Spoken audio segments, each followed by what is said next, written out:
Muhammad Ali was standing in a hotel lobby in downtown Los Angeles when a police officer ran in shouting that a young man was about to jump from a building across the street. Everyone froze. Everyone except Ali.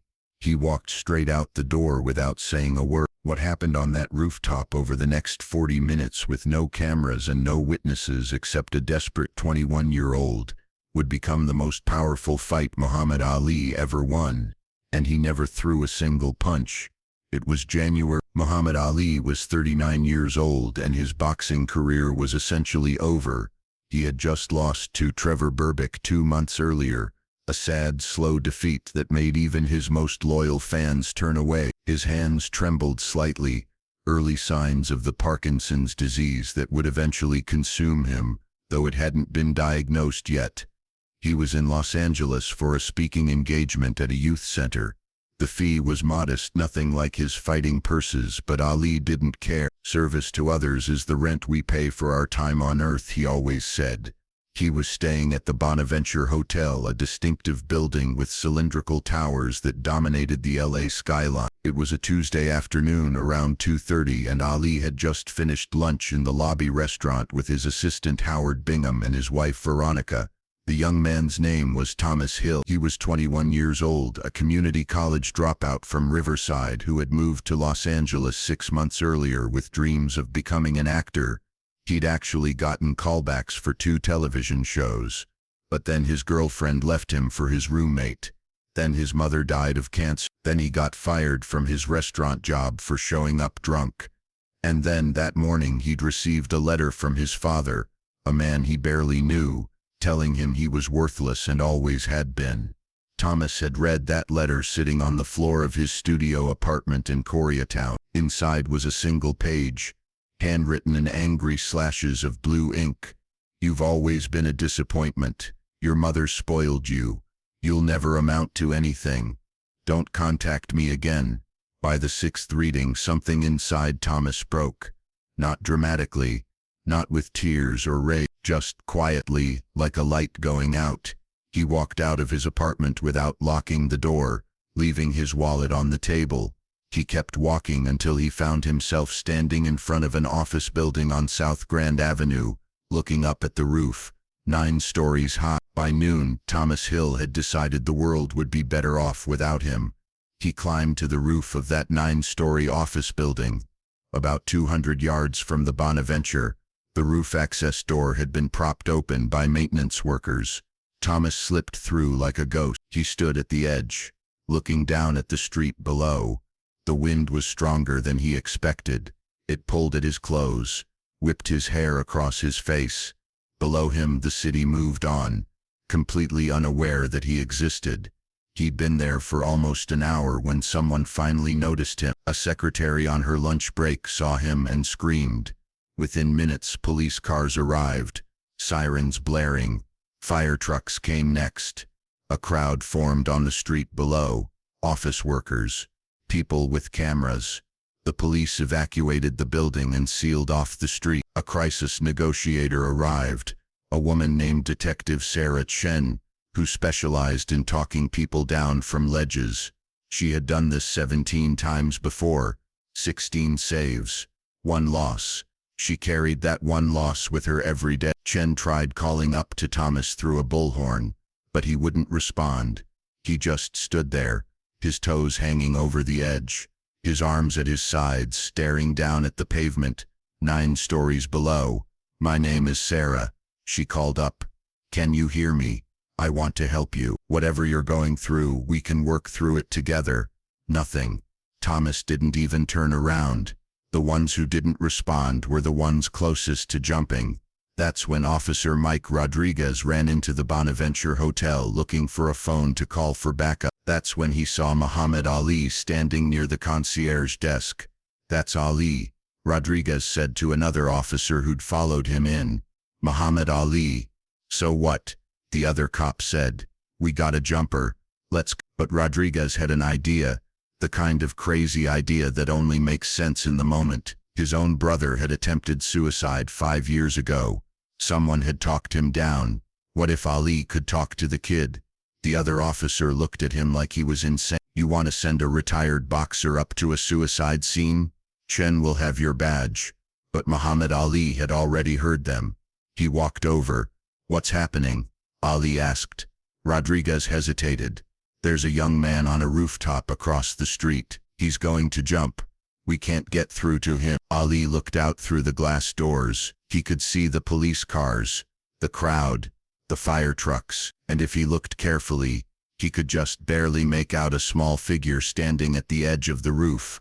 Ali didn't ask if he could help. He just said, "Take me to." Detective Chen was still on her bullhorn when Ali arrived on the roof. She was standing about 20 feet from Thomas Hill, speaking in that calm, trained voice they teach in crisis negotiation school. The roof was covered in gravel, air conditioning units humming, creating a low, constant noise. "Thomas, my name is Sarah. I want to help you. Can you talk to me?" Thomas didn't even look at her. "I can't do this anymore," Thomas said, his voice barely audible. "Can't do what, Thomas?" Chen asked. "Can't do this, life, any of it." That's when Muhammad Ali stepped through the roof access door. He moved quietly. Chen saw him and her eyes went wide. She started to say something, but Ali held up one finger to his lips. "Chen." Then he gestured for her to keep Thomas talking while he moved closer. Ali walked slowly across the roof, his footsteps silent. 20 feet away, 15 feet, 10. Thomas still hadn't noticed him. Ali got to within 5 feet when his shoe scraped against loose gravel. Thomas spun around, startled, his feet so close to the edge that Chen gasped. "Who are you?" Thomas said, panic in his voice. "Don't come any closer, I'll jump. I swear to God." Ali stopped immediately. He held up both hands, palms out. "I'm not here to stop you," Ali said quietly. "I just want to talk." Thomas blinked, trying to process what he was seeing. Muhammad Ali. "That's right. What are you doing here?" "Same thing you're doing," Ali said, standing on a roof, thinking about my life. For a moment, Thomas forgot where he was. The absurdity of it cut through the fog of his despair. "You're not thinking about jumping?" "No," Ali admitted, "but I've thought about it. I've stood on the edge of things and wondered if it was worth going on." "You're Muhammad Ali. You're the greatest boxer who ever lived." "I was," Ali said, sadness in his voice, past tense. "Now I'm just a guy who can't fight anymore, whose hands shake." 2 months ago, I got beat by a guy nobody ever heard of, Trevor Berbick. You know how that feels, to be the best, and then suddenly not be anymore. Thomas stared at him. This wasn't what he expected. "I don't understand. Why are you telling me this?" "Because I want you to know something," Ali said, taking one slow step closer. "I want you to know that feeling like you've lost everything. That's not weakness, that's being human." Ali took another step. He was close now, maybe 6 feet away. "You know what the hardest fight is?" Ali asked. Thomas shook his head. "It's not in the ring. It's the fight you have with yourself every morning when you wake up and the world feels like it's crushing you, and you gotta decide whether you're gonna stand up or stay down. That's the fight that matters. That's the fight that makes you champion." "I'm not a champion," Thomas said, his voice breaking. "I'm nobody. I'm nothing. My mom's dead.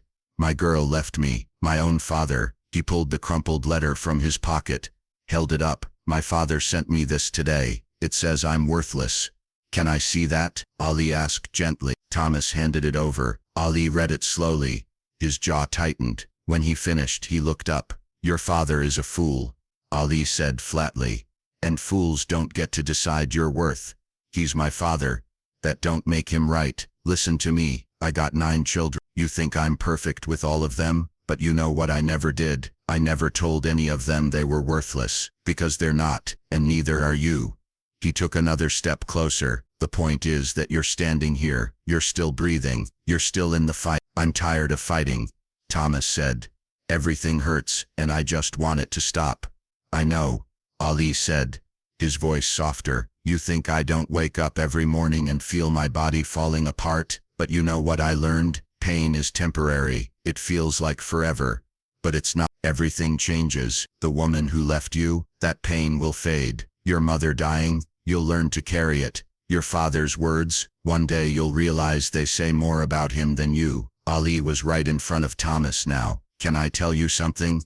Man to man, Thomas nodded. "Your father is wrong. He doesn't know you. He doesn't see what I see." "What do you see?" "I see a young man who's been through hell and is still standing. I see someone who climbed up here because he's hurt so bad he can't see any other way out. But you know what else I see? I see someone who hasn't jumped yet. You've been up here for over an hour. You could have done it already, but you didn't. You know why?"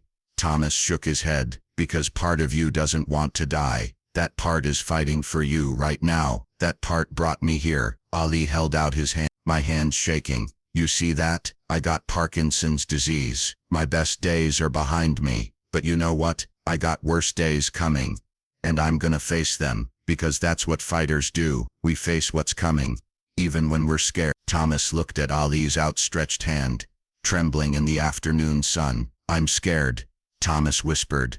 "Me too," Ali said. "Every day. But being scared doesn't mean you're weak. Being scared and doing it anyway, that's what makes you strong. Take my hand. Take one step back. That's all I'm asking. One step. We'll figure out the rest together." "I don't know if I can." "Yes, you can. You think I would have come up here if I didn't believe in you? You matter to me. And I don't even know you, so you definitely matter to yourself. Even if you can't feel it right now." For what felt like forever but was probably only 10 seconds, Thomas Hill stood on that edge. 9 stories below, Detective Chen held her breath. The crowd on the street was silent. The wind pulled at Thomas's clothes, and Thomas thought about his mother, who would want him to live. Then Thomas reached out. His hand touched Ali's, and Ali pulled him back from the edge. The moment Thomas's feet were safely on the roof, Ali wrapped his arms around the young man and held him while he sobbed. Thomas collapsed into Ali's chest, his whole body shaking. "It's okay," Ali said quietly. "You're gonna be okay. I got you.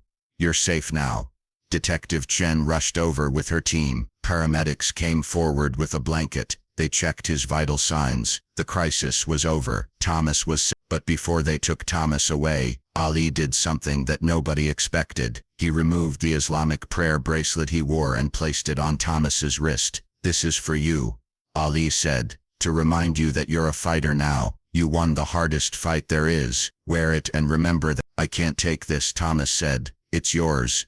"It was mine," Ali corrected. "Now it's yours. Pass it on someday when you meet someone who needs it more than you do." As the paramedics led Thomas toward the roof access door, he turned back. "Why did you come up here? You didn't have to." Ali smiled. "Yeah, I did, because somebody did it for me once, when I wanted to quit boxing.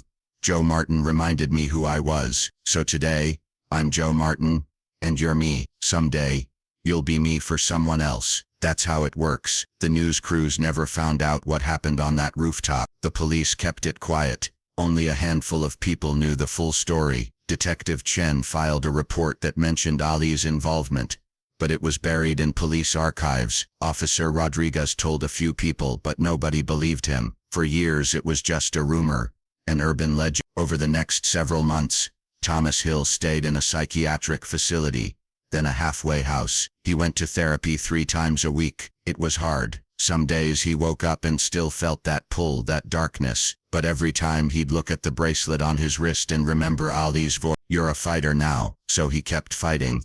In the fall of 1981, 9 months after the rooftop, Thomas enrolled back in community college. He changed his major to psychology. Over the next several years, Thomas Hill rebuilt his life. He never became an actor. He became a counselor instead, working with at-risk youth. He went back to school, got his master's in clinical psychology, and dedicated his life to preventing what he had almost done. Every single day, he wore Ali's prayer bracelet. In 1985, 4 years after the rooftop, Thomas got a letter from Muhammad Ali's office. Ali wanted to know how Thomas was doing. They began corresponding. Ali would send him postcards from wherever he was traveling, always with the same message: "Still fighting." Thomas would write back, "Still fighting." This went on for years.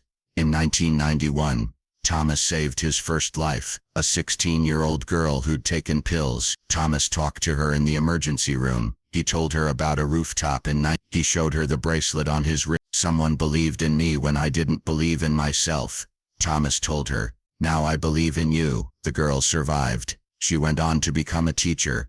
In 1996, when Ali lit the Olympic torch in Atlanta, Thomas was there in the crowd. He'd bought a plane ticket with money he couldn't really afford, but he had to see Ali one more time. He watched Ali, clearly showing the effects of Parkinson's, hold that torch with shaking hands, and Thomas thought about his own shaking hands on that rooftop 15 years earlier. After the ceremony, Thomas managed to get backstage. When Thomas held up his wrist, showing the bracelet, Ali's eyes focused. "Do you remember me?" Thomas asked.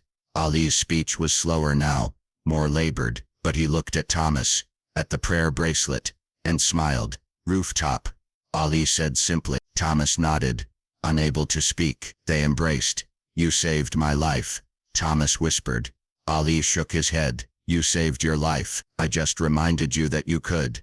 They talked for 20 minutes. Thomas told Ali about the counseling center where he worked, about the kids he'd helped. Ali listened, nodding. Before Thomas left, Ali said, "You're doing the work that matters, saving lives. That's greater than any championship."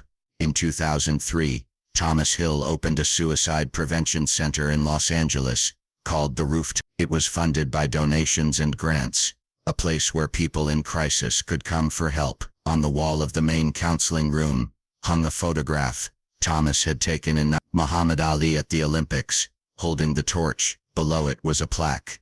"Being scared doesn't mean you're weak. Being scared and doing it anyway, that's what makes you strong." Muhammad Ali, 1981.